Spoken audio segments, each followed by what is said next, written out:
Hello and welcome to Solo Playthroughs. We're here with another top 10, something I do about every 3 months here. We've already done our top 10 Arkham LCG characters for True Solo Play. We've already done our top 10 Spirit Island Spirits for True Solo Play. We've done our top 10 solo games. And a long time ago, I did my top 10 games, and that video is looking, woof, older and older by the second.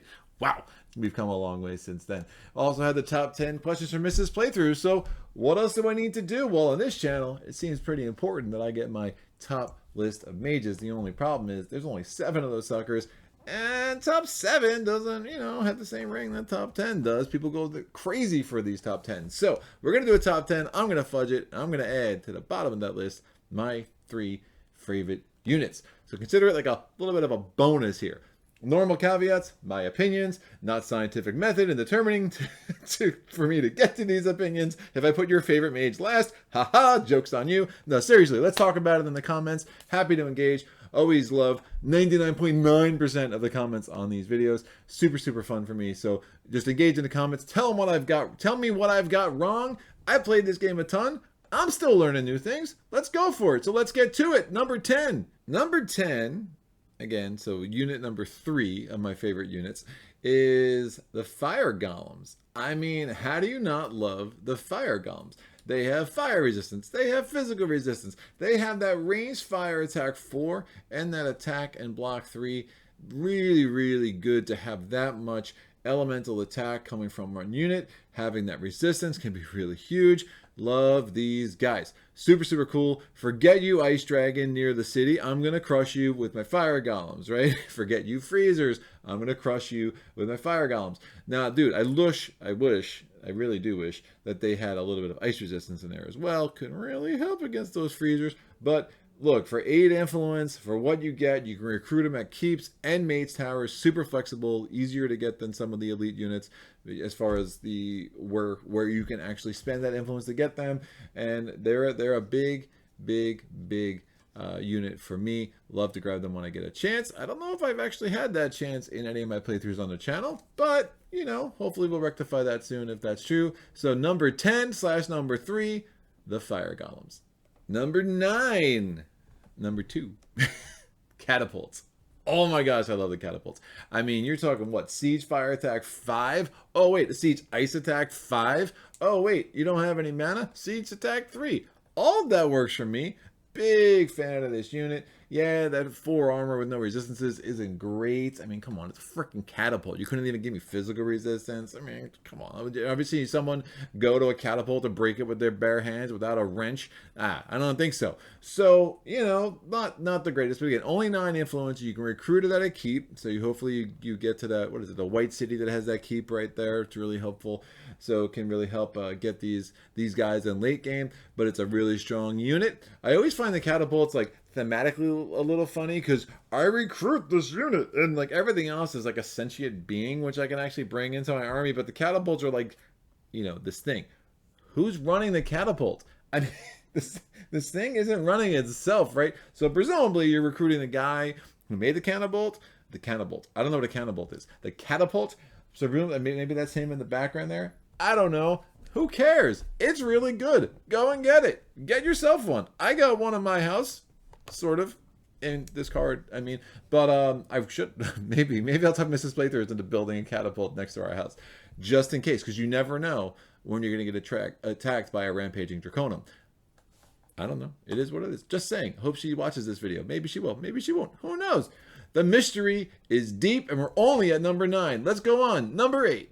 All right, number 8, my favorite unit, the Ultimate Mages. Woo! I love me some Ultimate Mages. I mean, they can only be recruited in cities, and that's rough. It's not great, but you're talking 5 armor, ice resistance, fire resistance.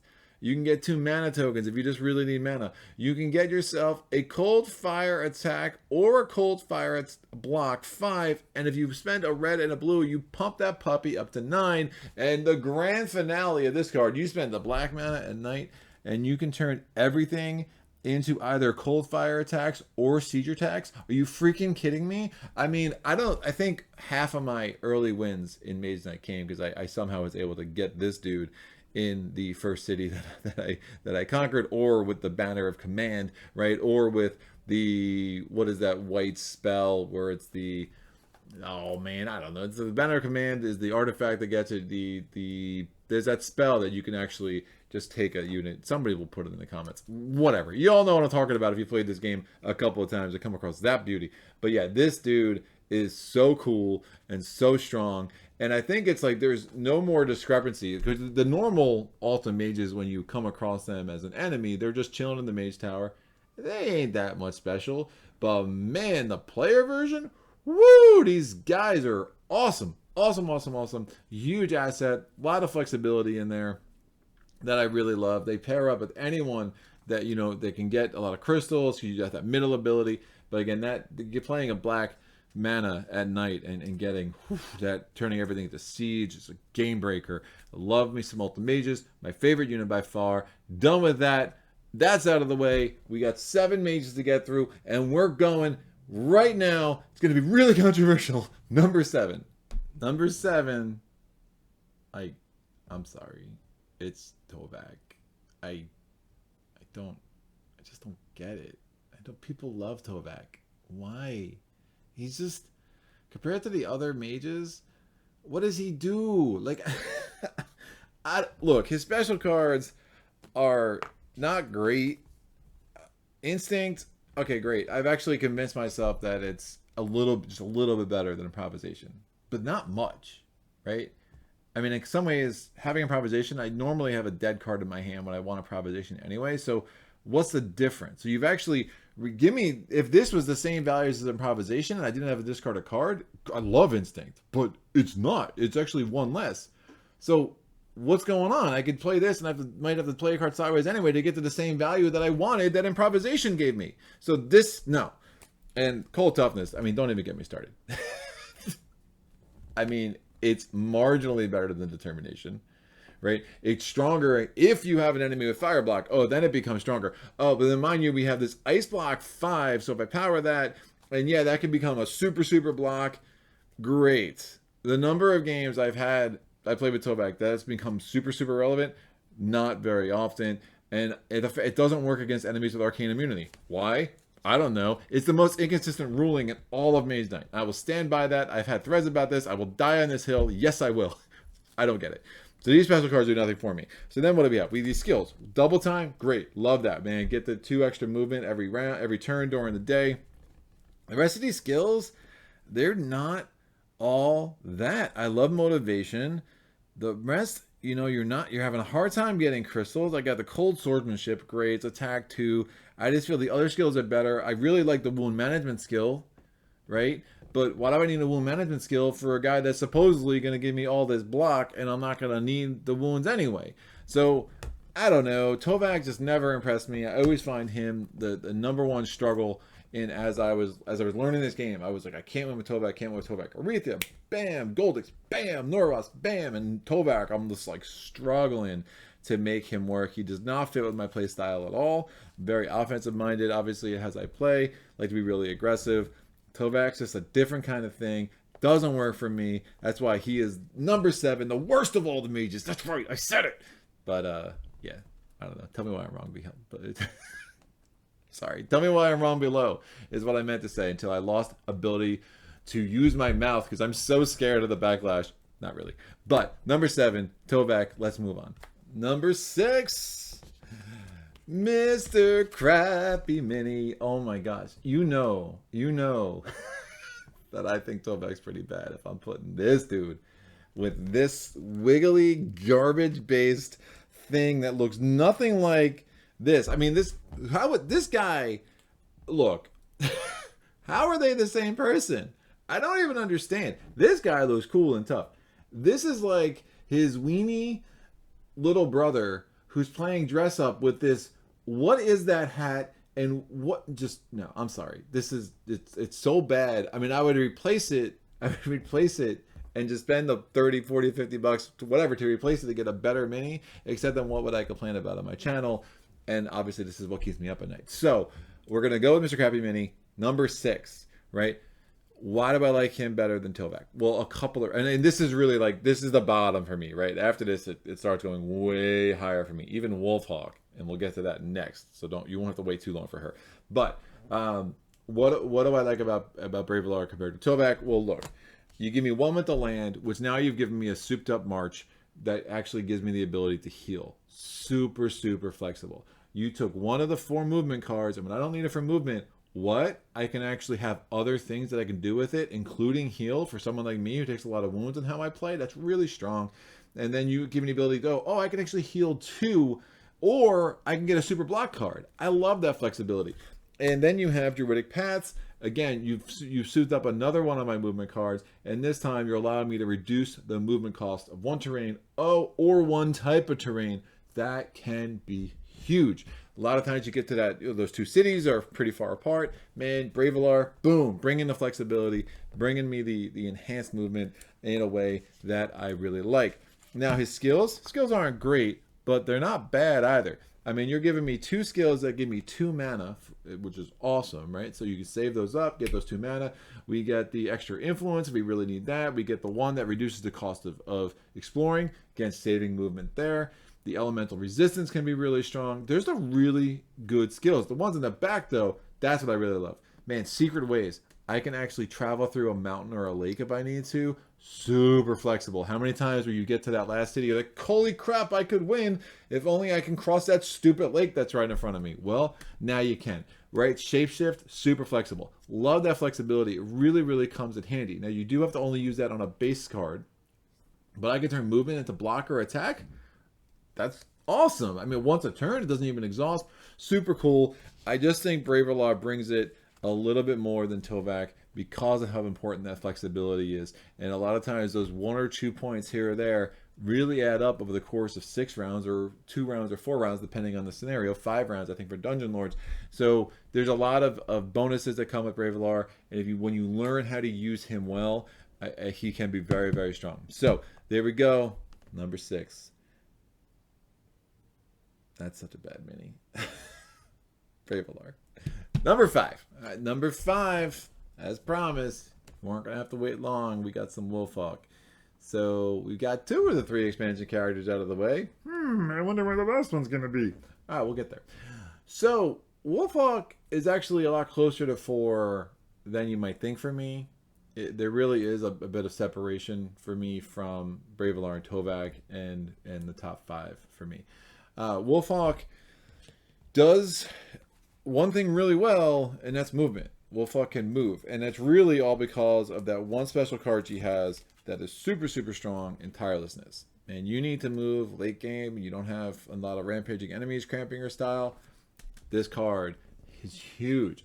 I mean, move 4, each other card you play provides 1 extra move, including cards sideways. I can play any card sideways I want to get move 2. Are you kidding me? Really, really strong. And even the base effect, move 2, card sideways, I have move 4, just like that.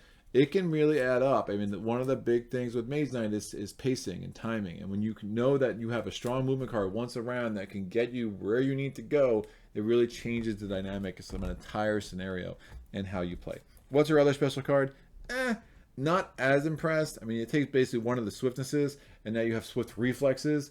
So you have the move 2 or a range attack. So it gives you more flexibility, right? So now I can use this for move 4. I'm rarely using that for move 4, right? So I kind of wish that this was like range attack 4 or something like that. But the ability to reduce enemy attacks, also strong, man. So I reduce that attack by 2.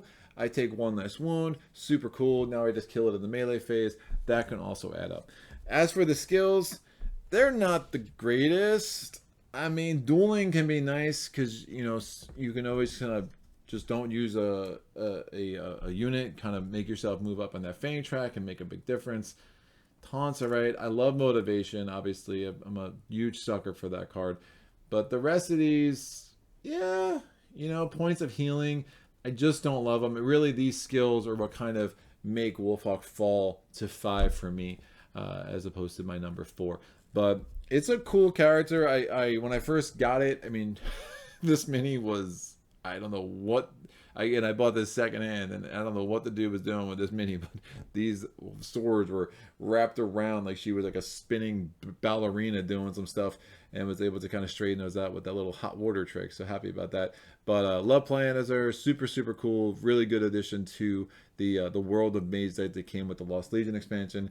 Super happy about it. So number 5, a very deserving and worthy Wolfhawk. Number 4. I don't know why I said number 4 that way, but I felt like it. So you are just going to have to live with it. Here we go.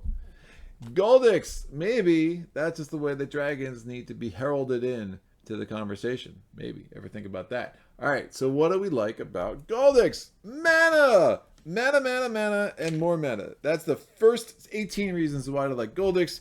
The 19th reason is this. It's just a really cool thing to be moving around as a dragon. Thematically, don't understand it at all. But again, you're not playing Mage Knight for the theme, at least not as your first and primary consideration. So here we go. What are the 2 cards from Goldix that are just awesome when they work out? Well, we'll focus. The most amped up concentration you could ever hope for. Get a crystal of any color, including green, which concentration doesn't let you do. And then you have that +3 to any attack. Oh, I can turn a swiftness into a ranged attack 6? Yes, thank you very much. That's super awesome. I can turn the ice bolt into a ranged ice attack 6. That's also awesome. Really, really cool card, and I love playing with Goldix just when I get that because it makes me a little bit excited. All right, now we go to Crystal Joy. Crystal Joy is a little hard to make work. I mean, any of those cards that you could, put it back in your hand. Well, put it back. You don't have that many turns. And a lot of times, if you rely on this too much, well, now you just keep jamming your hand up. And all of a sudden, this round where you have all these big, grandiose plans, well, you didn't get to your deck quick enough to do half of what you wanted to do going into that round. So you do need to be careful and not overuse this. But, concentration is kind of a garbage card. Garbage is a strong statement.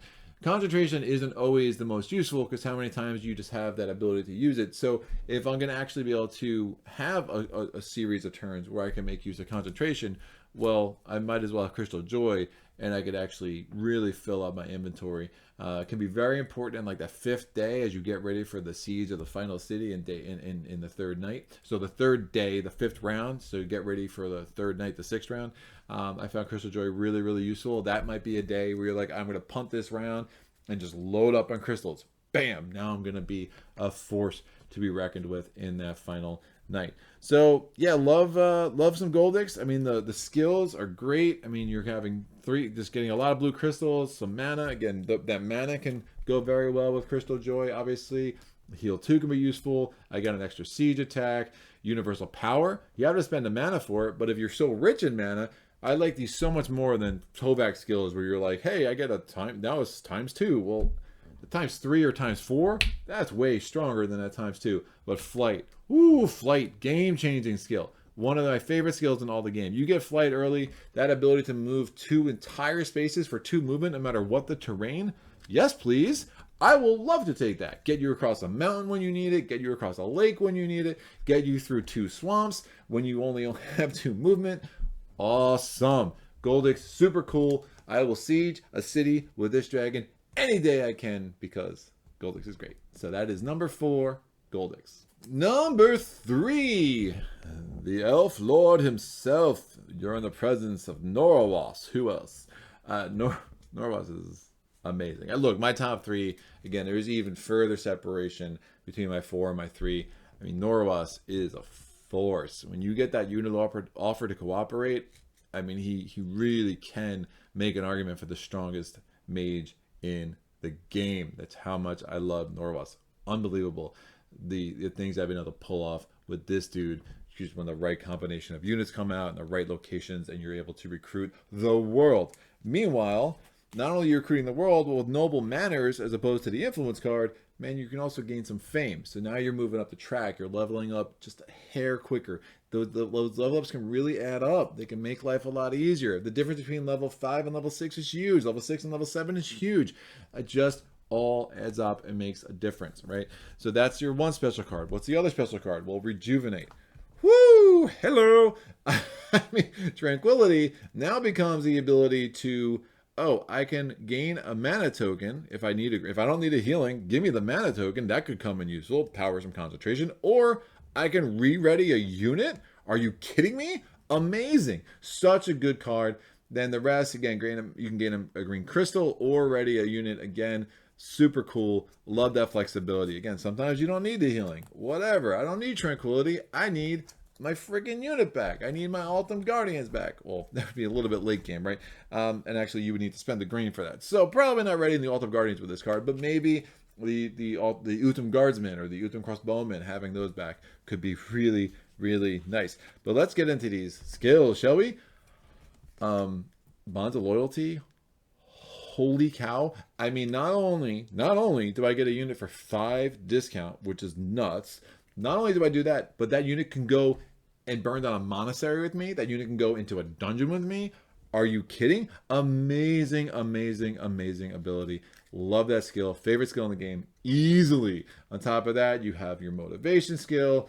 You got the inspiration. You can ready or heal a unit. Man, normally you wouldn't dream of wounding a level 3, level 4 unit. With this, I'll just wounded. Oh, healed. Bye. I mean, it's nuts. It's nuts. And then you have, again, Leaves in the Wind, Whispers in the Treetops, get you their mana and the crystals. That's sharpshooting. Oh, I get 2 extra range attack every turn if I want. Yes, please. Super cool. Forward march can come in handy. Norowas can just do so many things well in a way that I just really love playing as them. And again, just seeing that unit offer, it's like everything is within reach with this guy in a way that you can't really say with the other mages, you know, and you're just always like, oh, can I maybe recruit? No, Norowas, you're like, I'll find a way to recruit, you know, just hopefully you get to the right place to actually be able to do it. You bump up that fame. It's super cool. Units. It's such a great way to play this game, and no one better. No one does the unit thing better than this little elf.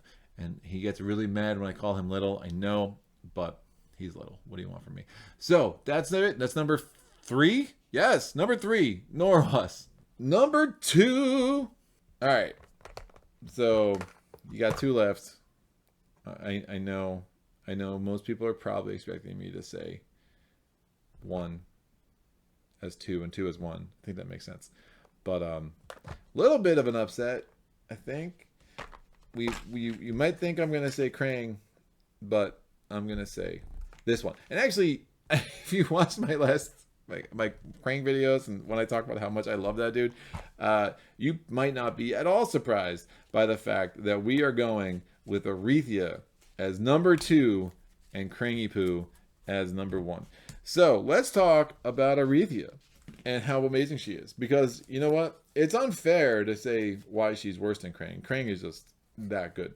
But Arythea is also amazing, right? I mean, this is the first mage that I was really, other than Norowas, when I was able to kind of combo those units, this was the first mage that I was having continued and consistent success with as I was learning this amazing game that we all love, right?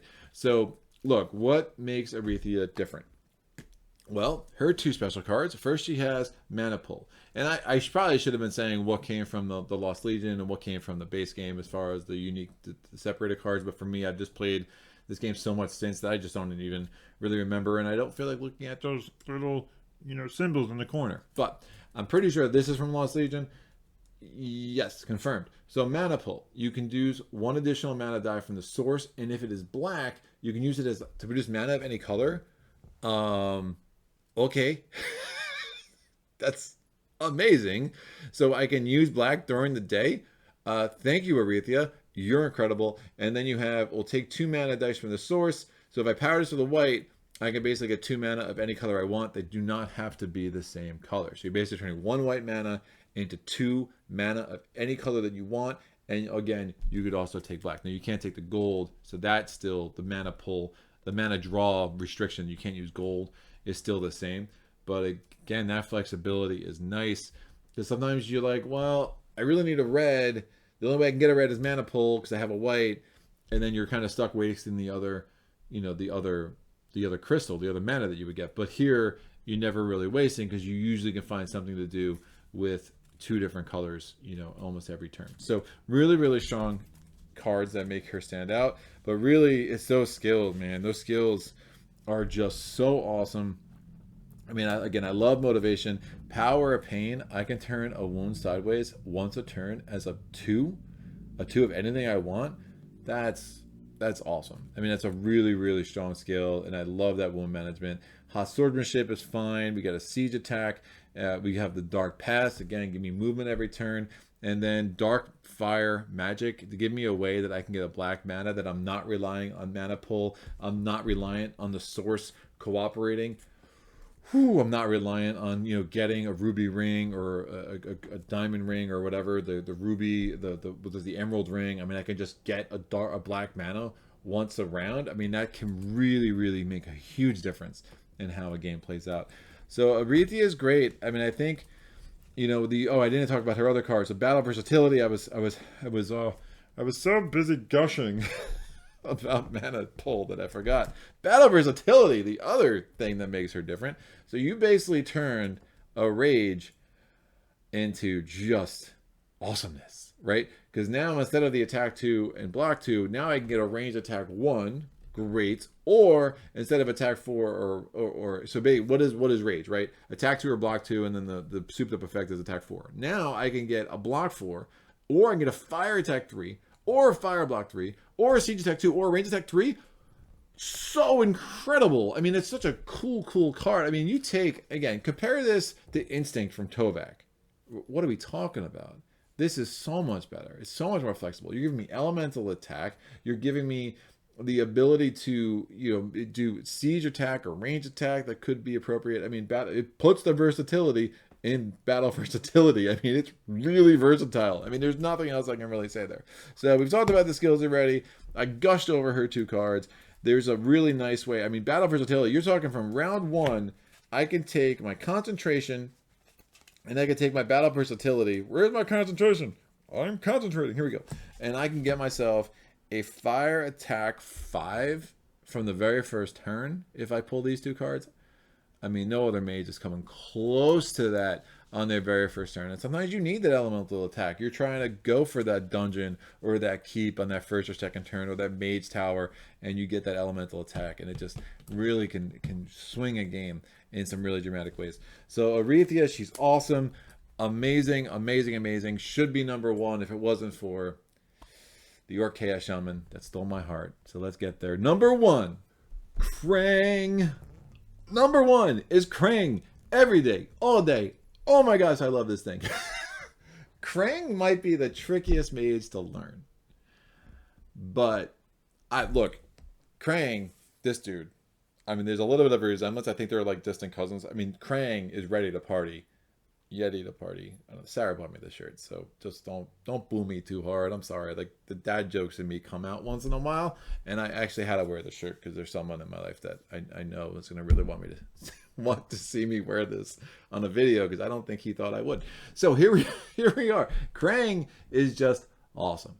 I think if you take any other mage and what they do well, Krang has a way to do it as well, almost, right? So there's just a way that he can kind of fill all the gaps. Norowas, amazing recruiting units. Krang has Ruthless Coercion, amazing at recruiting units. Goldix, amazing to get mana. Krang, Savage Harvesting, can get you some mana. You have all those things. Arythea, amazing at the elemental attack. Krang, just again, the combination of what he does and his skills, he's amazing at getting attack as well, right? You have Tovak, can do the defense. Look, Krang can get there. His skills, you know, the puppet master, the master of chaos, those skills can really help him as far as getting the defense. So let's go kind of a little bit more in depth. But that's the overview for me. I mean, everyone's good at one certain thing. Krang is the best at doing all of the things. And if you get the right cards at the right time, watch out. What you can pull off of this dude is just incredible. Beyond the fact that he is by far the most attractive of all the mages. And I don't know how that's arguable. So you can put that in the comments below if you disagree. But seriously, dude, this is the look to go for. Everyone should be paying attention to that. I am obviously a fashion guru. So, in my Yeti to Party shirt. Look, let's talk about these 2 cards. So Savage Harvesting. Move 2, I can discard another card I don't need and get a crystal matching the color of the card. If it's an artifact, I can get a crystal of any color. Super strong. And then we have that move 4. I can discard a bunch of cards, load up my inventory. And you've seen me do it in some of my playthroughs where you're like, I don't need well, I have concentration, but I don't want to, I can just discard concentration and get the blue that way. It's amazing. It's an amazing combo, right? And now I don't need to, don't need to use a die from the source to power my concentration. I'm just guaranteed to get a blue pretty much every round as long as I'm Krang and I have my Savage Harvesting and my concentration and my crystallized in my hand at the same time. So we have that move forward, get a bunch of crystals, super, super awesome. Love that card. It's just a really cool version of March. Now, Ruthless Coercion. Woo! With Threaten. So it's the suit of Threaten. You got Influence 2. I can get a discount of 2. So it's effectively Influence 4 as a base effect. Think about that. And then -1 on the Reputation track. You all know how little I care about my Reputation track. We usually we work around that. It's fine. Depends on how many monasteries I burn down that round, right? We'll see. But yeah, I don't really care about that -1. And then you have Influence 6. And I can actually, during an interaction, I can spend Influence to ready... It's not even during interaction. I can ready level 1 or 2 units by control by spending 2 influence per unit that I'm readying. Oh, that's just ridiculous. I mean, it's absolutely ridiculous. It's super cool, super helpful, and I don't know. I just, that card alone is so great, and again puts you in such right up there with Norowas as far as ability to use and recycle units in a way that's super, super strong. And I didn't even get to the best part about Krang. These skills. Oh my gosh, Shamanic Ritual, so huge. I mean, I can basically turn one skill into 3 or 4 different mana over the course of the round, depending on how many times I'm able to use that as my action. Super, super strong. Battle Hardened can be good. Battle Frenzy, love it. You have Regenerate, can be strong. Don't love it because it helps with wound management, but you are spending mana to do it. But it can, dovetail really nice with Shamanic Ritual. So it kind of depends. I get a move 1 a turn with Spirit Guides. Master of Chaos, one of my favorite skills. You can really manipulate that skill to kind of get what you need when you need it. Super, super flexible skill. Kind of reminds me of Shapeshifter, but without needing a card, right? I just have this little skill on the table. I can move a shield around it and get what I need. And then Pupper Master, you get that early, can really, really come in handy. So Krang, man, Krang for the win. I love the Krang expansion, and I just love this character. It took me a really long time to kind of understand how to be effective with it. And some of it was I would be middle of playthroughs on this channel, and I'd be like, I could do that? That's really sick. And then you're like, woo! So a little bit finicky, a little bit more rules heavy than I think some of the other mages. So I understand, that learning curve can be a little bit steeper because Krang does present you with some different kind of puzzles within puzzles in order to kind of get things just right. Again, Battle Frenzy, I can use it for the move, the 4, and then if I rest, I can flip back up. So there's a lot of little things you need to remember. But as you gain that experience with Krang, all of it can add up to give you just a super dynamic, super amazing experience in your games of Mage Knight. So that's that. I don't know what to expect from the comments on this one, except I'm sure people are gonna hammer me for my Tovak opinions, and that's great. Bring it on. I got Krang here defending me. I'm not scared of you. So look, you can go on my Patreon page. You can see the schedule of what's coming up, see when the next Mage Night is. I don't even know when it is off the top of my head, but it's not going to be that far off, at least once or twice a month, right? We're getting some Mage Night on this channel.